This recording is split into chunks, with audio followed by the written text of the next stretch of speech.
जा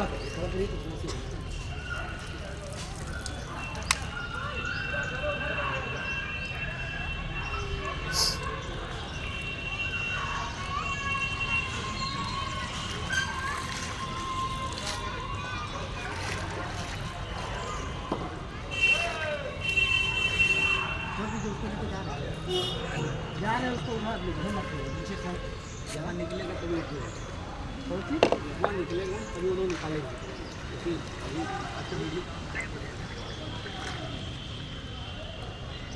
फिर हम क्या करा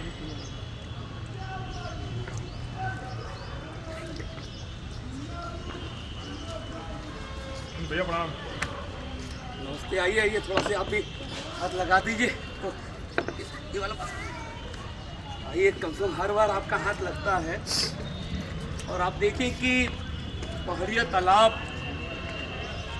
प्रतिमाओं के विसर्जन के कारण किस तरह प्रभावित हुआ है। हमें आपको अपने नागरिक कर्तव्य समझते हुए प्रतिमाओं के सांकेतिक विसर्जन पर बल देने की आवश्यकता है।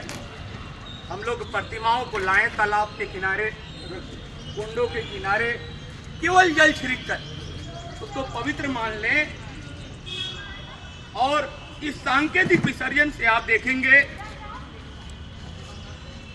तो हमारी जो धार्मिक आस्था है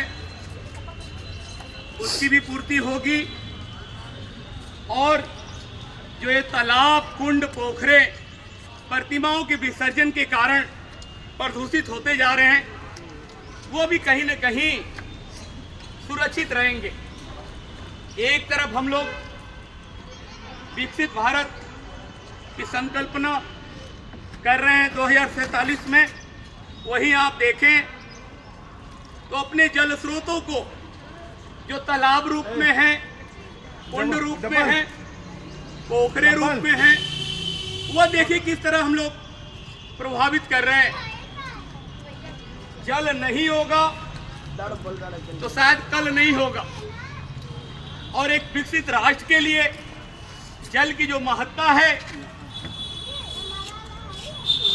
वो सबसे ज्यादा है। हम लोग कोरोना पीरियड में थोड़े से ऑक्सीजन के अभाव में कितने व्याकुल हो गए थे और जिस दिन जल जैसी संकट आएगी उस दिन हमारा आपका क्या हाल होगा।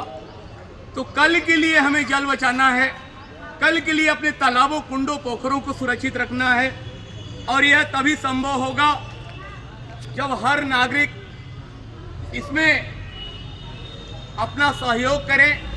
केवल सरकार की जिम्मेदारी नहीं है, केवल नगर निगम की जिम्मेदारी नहीं है कि वो तालाबों, कुंडों से प्रतिमाओं को निकाले, बल्कि हमारा आप सबका ये मूल कर्तव्य होना चाहिए कि हम लोग प्रतिमाओं का विसर्जन यदि कर रहे हैं तो हम अपना कर्तव्य मानते हुए अगले दिन इन तालाबों से प्रतिमाओं को भी निकालें, जिससे कि ये तालाब जो सुंदर अवस्था में है, जिसमें अनेक जल जीव हैं, वो कहीं न कहीं प्रभावित हो रहे हैं और उसमें जो बड़ा योगदान है आपका, हमारा है। आइए तालाबों को बचाया जाए, कुंडों को बचाया जाए, क्योंकि जल है तभी कल है और जल स्रोत